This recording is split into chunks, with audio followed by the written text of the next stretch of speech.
And so it's our responsibility just as much as it is to invent these technologies and to develop them and to test them as it is to understand the impact on society. One engineer hoping to head to Washington is Joseph Kopser. He's a tech executive from Austin, Texas, who's considering a run for Congress.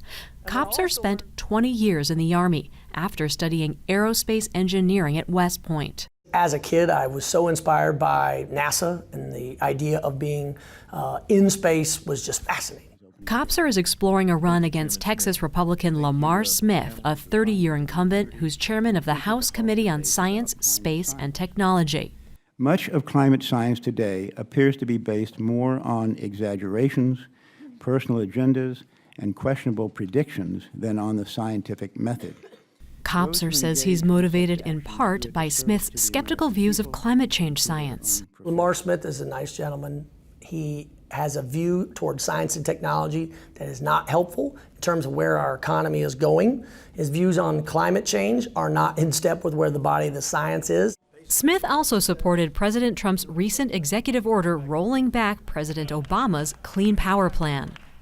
The whole discussion of the Clean Power Plan and repealing so much of that work over the last 8 years is not only not smart in terms of market forces and what's happening and the actual trends in science and what's happening in their energy industry. Solar and wind are actually adding jobs to the economy faster than coal right now.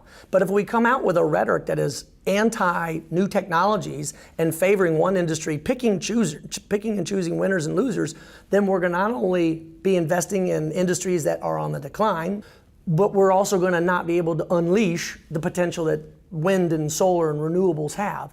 Congressman Smith's office did not respond to PBS NewsHour weekend requests for an interview. Hey, Derek, Joseph Kopser. If Kopser runs and if he wins the Democratic primary in this conservative district, he plans to stress his military and business experience. He created a transportation app that he's sold to Daimler, which owns Mercedes-Benz. Kopser will also focus on education and jobs. If we don't get science and technology policy right, what's at stake is even more people falling out of the economy.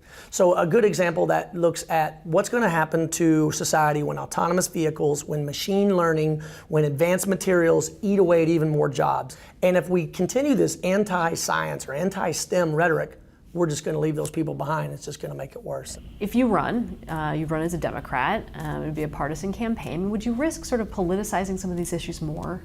Yes, unfortunately, but that should not be a determinant that would keep you out of the race.